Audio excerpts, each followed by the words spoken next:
Mohon maaf untuk anggota, tolong di mute ya suaranya. Untuk Umu Titi dan Umu Ilham, tolong di mute ya suaranya.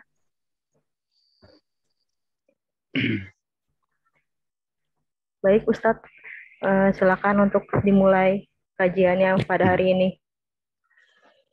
Assalamualaikum warahmatullahi wabarakatuh.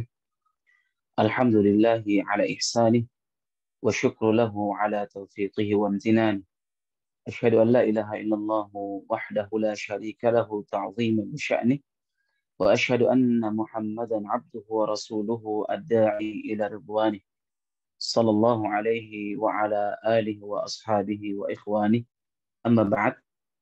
Kaum muslimin, kaum muslimat dimanapun Anda berada, semoga Allah Subhanahu wa taala senantiasa menjaga kita semua dan mengistiqomahkan kita semua di atas jalan as-salafus salih. Karena dengan jalan inilah kita meraih kebahagiaan di dunia, di alam barzakh, dan kebahagiaan yang hakiki, yakni di surga Allah Subhanahu wa taala. Alhamdulillah juga di kesempatan malam hari ini Allah Jalla Jalaluhu memberikan nikmat yang besar kepada kita semua, di mana diluangkan waktu kita untuk bisa menuntut ilmu syar'i, walaupun dengan eh, memanfaatkan fasilitas yang Allah Subhanahu wa taala mudahkan untuk kita semua. Namun semoga kita semua termasuk di antara orang-orang yang disebutkan oleh Nabi sallallahu alaihi wasallam dalam sebuah hadis, yakni akan diberikan wa ghasyathumur rahmah wa haffathumul malaika wa dzakarahumullahu fi man indah. Diberikan as-sakinah yang pertama, diberikan rahmat oleh Allah Subhanahu wa taala, dikelilingi oleh para malaikat, dan disebut-sebut namanya di hadapan, ya disebut-sebut namanya oleh Allah Subhanahu wa taala di hadapan para malaikat-malaikat Allah Subhanahu wa taala. Dan suatu hal yang membahagiakan bagi kami pribadi, alhamdulillah di kesempatan ini juga bisa kita kembali adakan, dan saya diberikan kesempatan untuk bisa terus memberikan nasihat kepada para akhwat muslimah, dan semoga nasihat ini sebagai nasihat yang akan bermanfaat untuk diri saya pribadi tentunya, dan untuk ya keluarga kami khususnya, dan kepada kaum muslimat pada umumnya. Nah, Allahumma amin.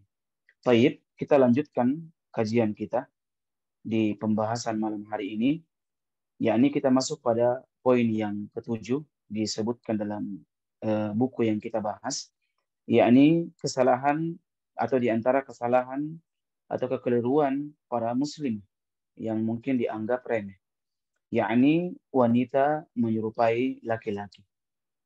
Nah, ada di antara kaum wanita yang menyalahi fitrahnya sebagai wanita dan menyerupai lelaki. Sungguh wanita ini terlaknat. Nah, Imam Al-Bukhari meriwayatkan dari sahabat yang mulia Ibnu Abbas radhiyallahu taala anhuma, di mana beliau mengatakan bahwa Rasulullah sallallahu alaihi wasallam melaknat laki-laki yang menyerupai wanita dan wanita yang menyerupai laki-laki.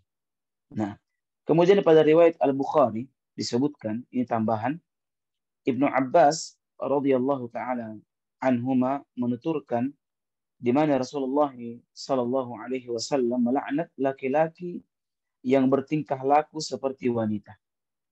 Begitupun sebaliknya, dan wanita yang bertingkah laku seperti laki-laki.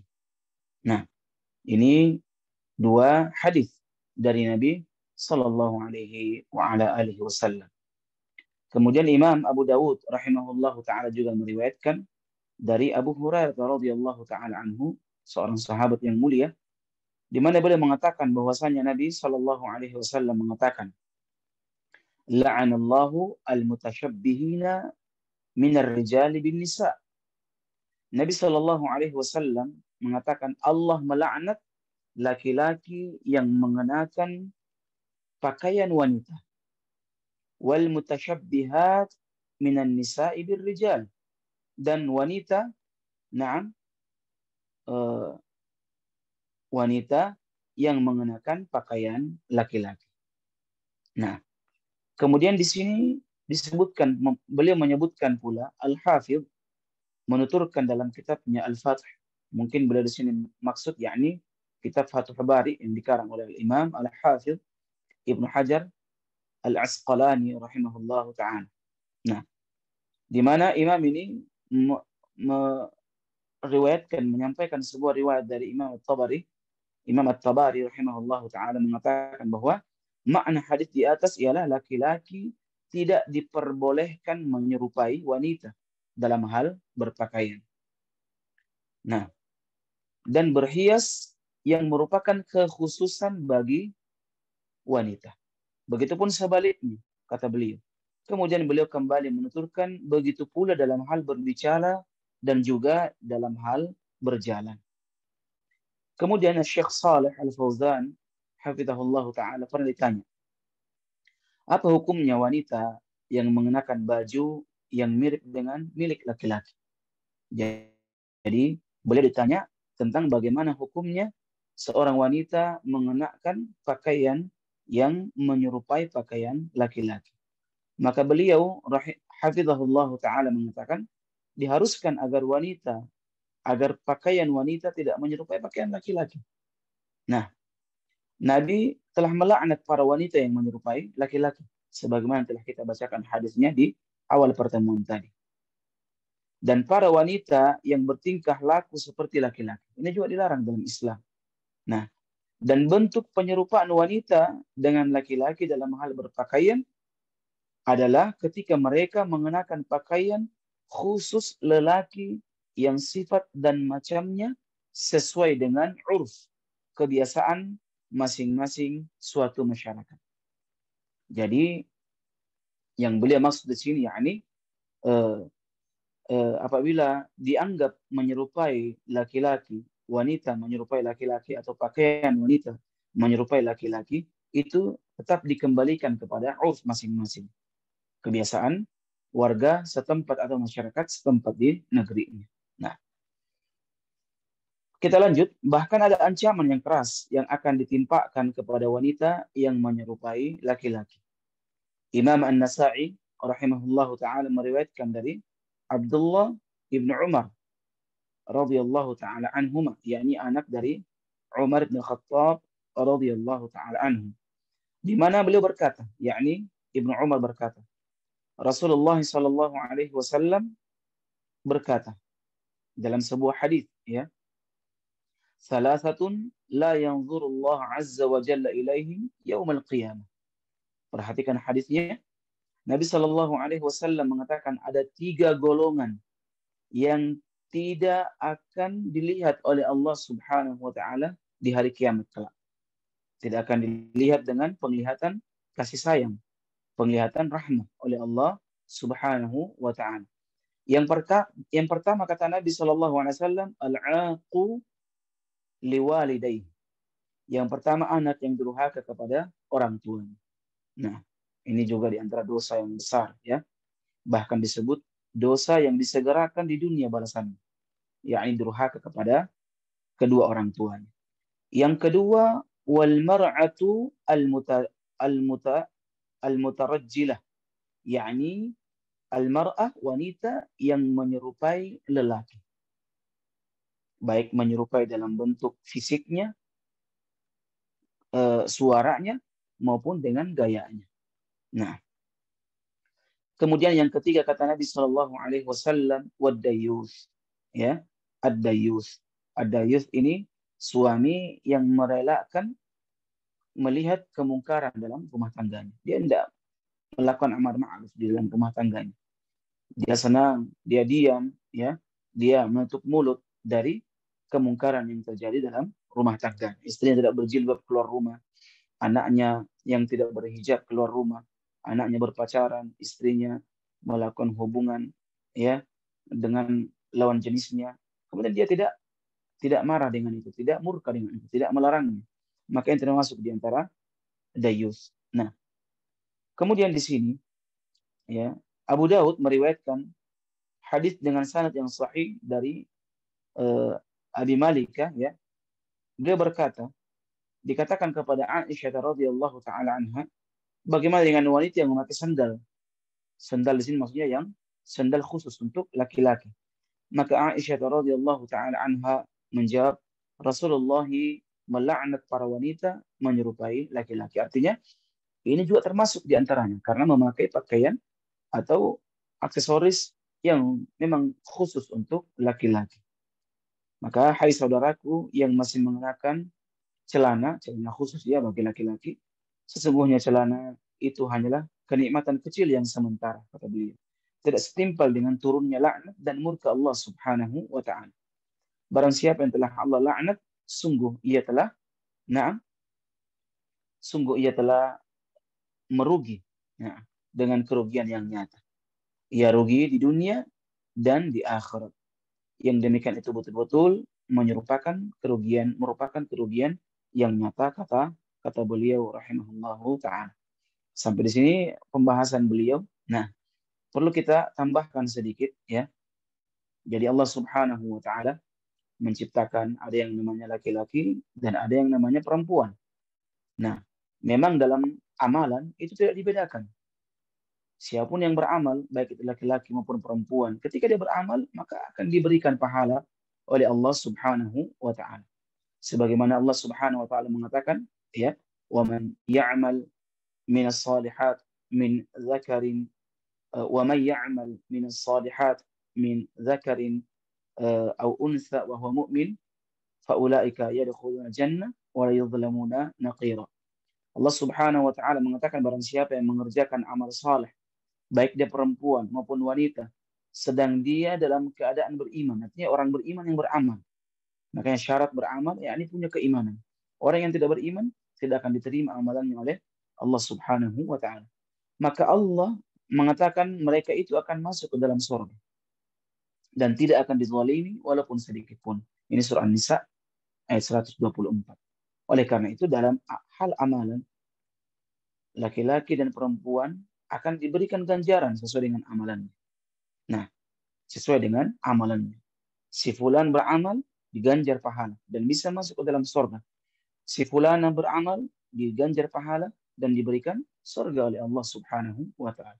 Namun ada hal yang memang dikhususkan bagi laki-laki dan ada juga yang dikhususkan bagi perempuan, terkhusus apa yang kita bahas di malam hari ini. Yakni tidak bolehnya seorang wanita menyerupai laki-laki.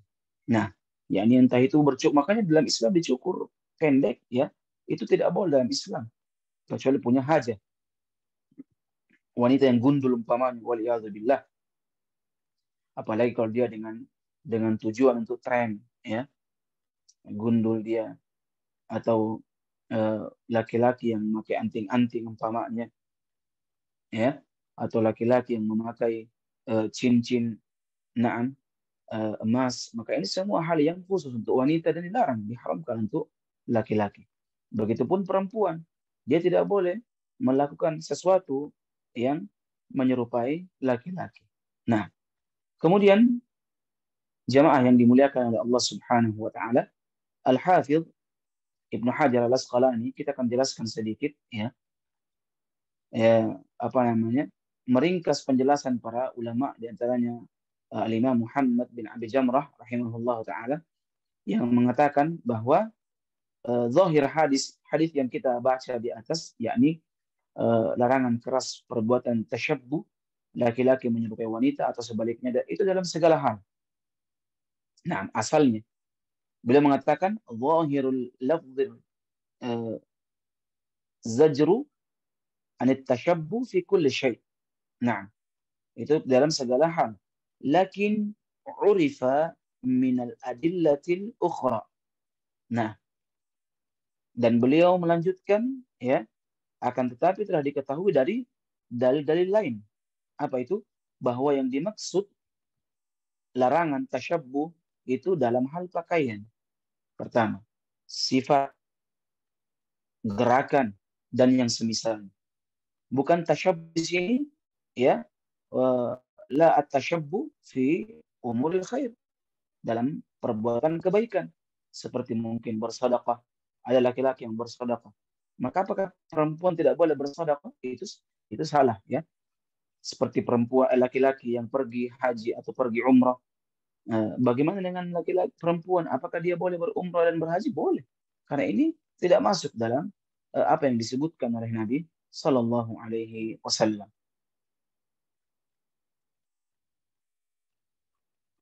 Kemudian ya Imam At-Tabari rahimahullah taala berkata ya al-ma'na la yajuzu lirrijali atashabbuh bin nisa fil libas waz-zina allati takhtassu bin nisa'i wala al-aks.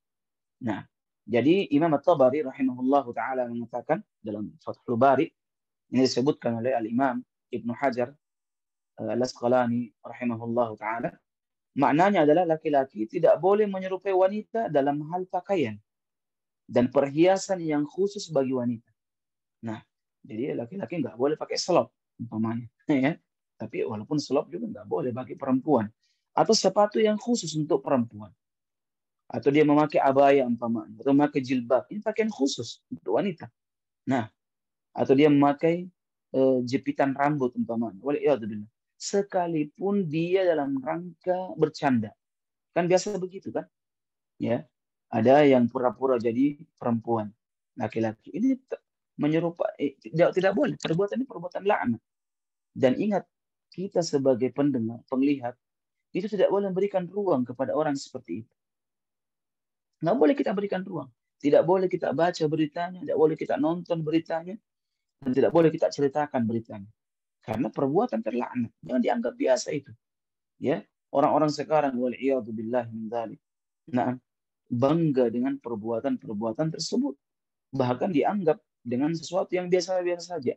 Seperti perbuatan LGBT ya, wal'iyadzubillah. Begitu banyak orang-orang sekarang ya menganggap itu hal-hal yang biasa-biasa saja. Namun di sisi Allah Subhanahu wa taala hakikatnya mereka sedang bertaruh dengan laknat Allah Subhanahu wa taala. Nah, oleh karena itu beliau melanjutkan di sini yakni tidak boleh pula sebaliknya ini wanita menyerupai laki-laki dalam hal pakaian dan perhiasan yang khusus bagi laki-laki. Beda ya, ada mungkin yang bertanya jenis pakaian yang memang digunakan untuk laki-laki wanita itu sebagai bukan kekhususan seperti pakai handuk ya, selimut atau baju dalaman, baju kaos umpamanya. Nah, ini enggak masuk ini ya, atau memakai jubah umpamanya. Di negeri Saudi orang sering pakai jubah. Apa kita pakaian perempuan? Enggak. Kenapa? Karena jubah itu merupakan pakaian laki-laki ya. Nah, pakaian laki-laki di uruf, di kebiasaan orang-orang Arab. Saya kira demikian ya. Semoga ini bermanfaat. Wallahu taala a'lam bissawab. Mungkin ada pertanyaan? Ya, baik Ustadz. Ini ada pertanyaan dari anggota dari Ummu Hamzah. Bismillah, Ustadz gimana menyikapi ketika ada akhwat yang diminta seorang guru untuk dinikahi, namun jadi istri kedua, sedangkan prinsip si akhwat itu mau berpoligami, tapi ia yang jadi istri pertama. Karena menurutnya jadi istri satu itu lebih sabar. Gimana cara menyikapi guru tersebut? Dia maunya jadi istri kedua, begitu. Betul, Jadi Ustadz. istri pertama. Betul. Bagaimana? Jadi nggak ada masalah. Jadi istri pertama, jadi istri kedua itu sama-sama mendapatkan pahala sesuai dengan niatnya. Ingat sebuah hadis dari Nabi Shallallahu Alaihi Wasallam. Innamal a'malu binniyat wa innamal likulli imri'in ma nawa. Sesungguhnya Allah Subhanahu wa taala akan mengganjar seluruh amalan sesuai dengan apa yang diniatkan. Jadi apapun posisi Anda, yang jelas Anda melakukan karena Allah Subhanahu wa taala, yang pertama, kedua, ketiga dan keempat, itu tidak menghalangi Anda untuk mendapatkan keutamaan yang besar. Apapun namanya itu. Maka perbaiki niat Anda, nah, karena amalan itu, kesempatan itu bukan kita yang buat. Allah Subhanahu wa taala yang membuatnya. Maka bisa saja wa asa an tuhibbu syai'an wa huwa syarrul lakum. Bisa saja apa yang kita anggap itu baik, namun tidak baik di sisi Allah Subhanahu wa taala. Wallahu ya'lam wa antum la ta'lamun. Allah lebih mengetahui daripada kita. Nah, oleh karena itu, apapun kondisi Anda, selama itu ketaatan kepada Allah Subhanahu wa taala, maka silahkan jalankan, luruskan niat Anda. Maka insya Allah taala tetap kita mendapatkan kebaikan sekalipun bukan dengan cara apa yang kita anggap itu baik. Wallahu taala a'lam bissawab. Ada yang lain? Oh, sepertinya belum ada Ustadz. Mungkin pertanyaan dari saya satu lagi ya Ustadz. Nah, Tadi kan Ustadz bilang ada 3 kategori yang, oh maaf Ustadz, ini ternyata ada pertanyaan dari anggota. Saya iya, mengutamakan anggota ya. Ana silakan. Humaira dari grup A3 Akhwat. Mau tanya Ustadz, bagaimana hukumnya wanita yang memakai topi untuk upacara di sekolah? Syukran jazakumullah khairan. Barakallah fih. Nah, jadi eh, topi itu merupakan pakaian yang tasyabbuh ya kepada laki-laki. Walaupun laki-laki juga sebenarnya nggak disyariatkan untuk memakai topi. Namun kalau kita bisa menghindar dari pakaian tersebut, ya, maka tentu lebih baik dan lebih aman. Ya, saya nggak berani mengatakan itu pakaian khusus laki-laki. Ya, saya nggak mengatakan hal tersebut. Ada fatwa dari ulama, yakni Al-Imam Ibnu Utsaimin rahimahullah taala, bahwa larangan laki-laki memakai topi yang berlidah, ya, depannya. Itu beliau fatwakan dilarang. Jadi kalau kita mampu untuk menjauhi hal tersebut tentu itu lebih lebih baik. Tapi kalau itu menyebabkan Anda terfitnah atau mungkin dianggap radikal di negeri Anda, maka semoga Allah mengampuni kita. Silahkan untuk memakainya. Nah, Allahu a'lam bishawab. Baik, satu Silakan. pertanyaan lagi Ustadz dari Nah, operator ACS.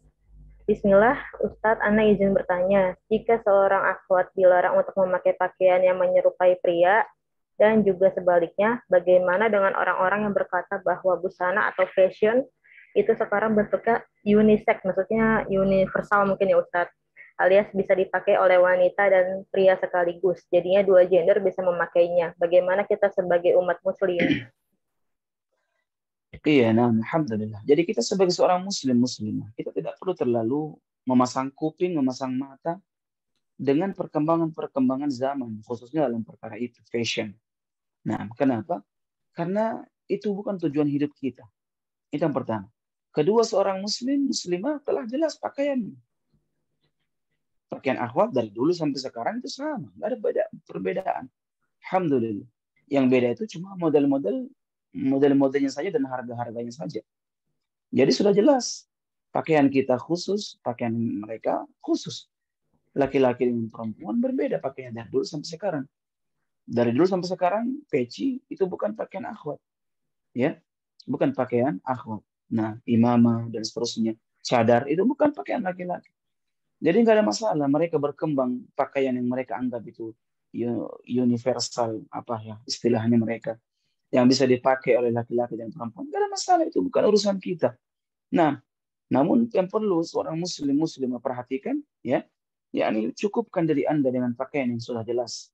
Nah, tidak perlu lagi kita disibukkan dengan memperbanyak pakaian-pakaian atau eh, perhiasan-perhiasan duniawi ini yang dan kita pun terjatuh dalam fitnah hidup. Ingat, Nabi Shallallahu Alaihi Wasallam ya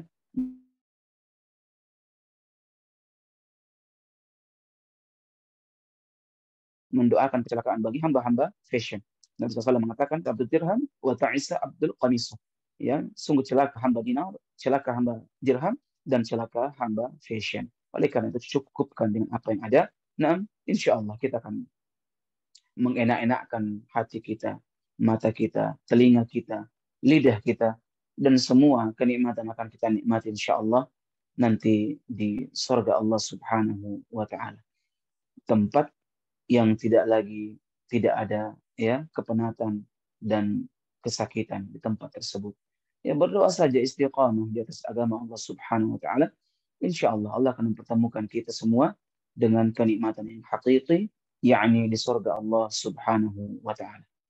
Nah, gimana? Sudah cukup atau masih ada? Ya, Alhamdulillah sudah cukup Ustaz. Nah, pertanyaan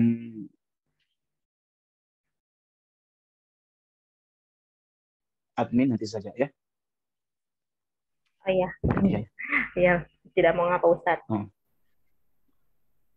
cukup ya kita cukupkan semoga pertemuan kita di malam hari mendapatkan rahmat dari Allah Subhanahu wa taala, diberikan manfaat oleh Allah Subhanahu wa taala, dan harapan kami tentunya semoga Allah Subhanahu wa taala menjaga kita semua, terkhusus kepada para akhwat, para muslimah, karena mereka adalah madrasah yang pertama bagi para generasi-generasi Islam ke depan. Semoga Allah menjaga kita semua dan menjaga kalian semua. Barakallahu fikum. Subhanakallahumma bihamdik. Asyhadu an la ilaha illa anta astaghfiruka wa atubu ilaik. Assalamualaikum warahmatullahi wabarakatuh. Waalaikumsalam warahmatullahi wabarakatuh. Jazakallah khairan Ustadz. Nah, jazakallah. Bagi anggota mungkin yang ingin bertanya bisa melalui kirim chat ke Ana sebagai moderator yang bernama Nonem kalau di grup ya. Lalu untuk grup A3 bisa langsung chat ke Ummu Maryam ya untuk bertanya langsung. Mohon maaf jika memang kajiannya cepat karena qadarullah Zoom-nya sedang bermasalah, jadi kita ada bermasalah di waktunya. Jadi mohon maaf sebesar-besarnya ya Umahat. Terima kasih yang sudah mengikuti Zoom kajian hari ini. Jazakumullah khairan. Ya, insya Allah pekan depan udah nggak akan problem seperti ini. Ya, insya Allah mudah-mudahan ya. Doakan saja Umahat.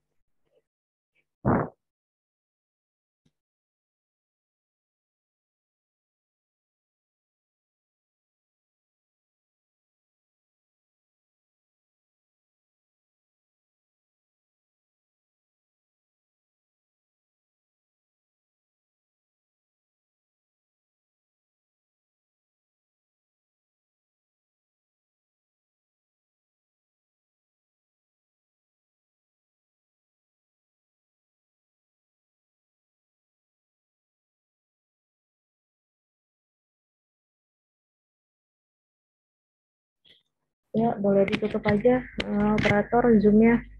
Silakan.